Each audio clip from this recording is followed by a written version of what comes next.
रब्बुल आलमीन ने कुरान अल करीम में फरमाया फमन यअमल मिस्काल ज़र्रतिन खैरन यरा व मन यअमल मिस्काल ज़र्रतिन शर्रन यरा। বান্দা এই দুনিয়ার জমিনে যদি যুরা পরিমাণ ভালো কাম করিয়া যাও তুমি মারা যাইবে আল্লাহ রব্বুল আলামিন কাল কিয়ামতের ময়দানে সমস্ত বাহির করিয়া দিবা। আর যুরা পরিমাণ যদি গুনার কাজ করিয়া যাও তুমি মারা যাইবে, মারা যাওয়ার পরে আল্লাহ রব্বুল আলামিনে তোমারে এই দেখ যুরা পরিমাণ গুনার কাজ বাহির করিয়া দিবা। আল্লাহ রব্বুল আলামিন কুরআন আল কারীমের মধ্যে ফরমায় সুম্মা ইন্না আলাইনা হিসাবাহুম, সেই দিন আমি আল্লাহ রব্বুল আলামিন তোমাদের হিসাব নিব। আমরা সারা দিন মারা যাইব না, মারা যাওয়ার পরে কাল কিয়ামতের ময়দানে আল্লাহ রব্বুল আলামিন আপনারে হিসাব নিবা। এই দুনিয়ার জমিনও কি করছো, এই দুনিয়ার জমিনও আমি আল্লাহর ইবাদতর লাগি দিছি, আর তুমি জানি দুনিয়ার জমিনও কত রং তামাশা করছো, আর এই দুনিয়ার জমিনও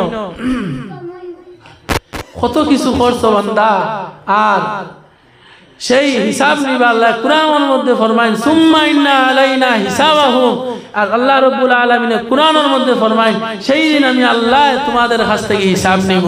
বান্দা এই দুনিয়ার জমিনও আল্লাহর হাবিব সাল্লাল্লাহু আলাইহি ওয়াসাল্লাম রে যদি ফাটাইতা না, তাহলে আল্লাহ রাব্বুল আলামিন আসমান বানাইলা না হলে, জমিন বানাইলা না হলে, আল্লাহ রাব্বুল আলামিন পাহাড় বানাইলা না হলে, পর্বত বানাইলা না হলে, তান প্যারা নবী মুহাম্মদ মুস্তাফা সাল্লাল্লাহু আলাইহি ওয়াসাল্লাম রে বানানির কারণে আল্লাহ রাব্বুল আলামিন আসমান, জমিন, চন্দ্র, নক্ষত্র সমস্ত সৃষ্টি জগতে আল্লাহ রাব্বুল আলামিন বানাইছে।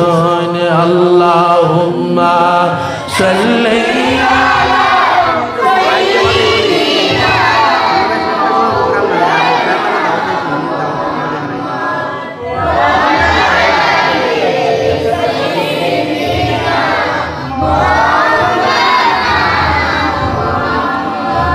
আল্লাহুম্মা সাল্লি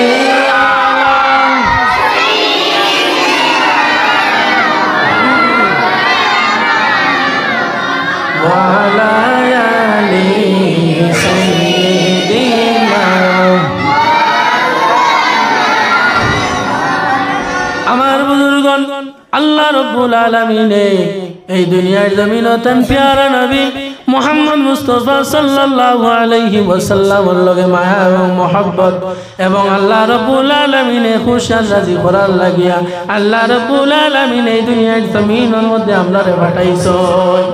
আল্লাহর নবীর সাহাবী হযরতে তালহা রাদিয়াল্লাহু তাআলা আনহু বাড়ির মধ্যে একদিন আল্লাহর নবী আহমদে মুস্তাফা মুহাম্মদ মুস্তাফা সাল্লাল্লাহু আলাইহি ওয়াসাল্লাম হযরতে আবু বকর, হযরতে উমর এবং হযরতে আলী বড় বড় তিনজন সাহাবায়ে কেরাম লইয়া আল্লাহর নবীর সাহাবী হযরতে তালহা রাদিয়াল্লাহু তাআলা আনহার বাড়ির মধ্যে গেলা। বাড়ির মধ্যে যাওয়ার পরে হযরতে তালহা রাদিয়াল্লাহু তাআলা আনহু ঘরের মধ্যে আসলাম। ঘরের মধ্যে তুই বাইর হইছেন, রহমতের নবী তান বাড়ির মধ্যে গেছেন। সঙ্গে সঙ্গে হযরতে তালহা বড় গরিব আসলা, সঙ্গে সঙ্গে খেজুরের একটা সাটি বাহির করছেন রে ভাই। খেজুরের একটা সাটি বাহির করিয়া খেজুর গাছের নিচের মধ্যে আল্লাহর নবী সাল্লাল্লাহু আলাইহি ওয়াসাল্লামের বুয়ার জায়গা করিয়া দিছেন।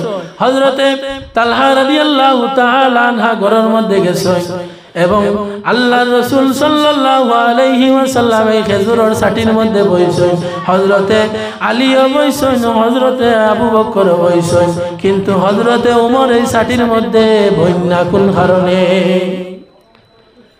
হযরতে আলীও বইছেন, আবু বকর বইছেন এবং আল্লাহর রাসূলও সাটির মধ্যে বইছেন, কিন্তু হযরতে ওমর বইনা।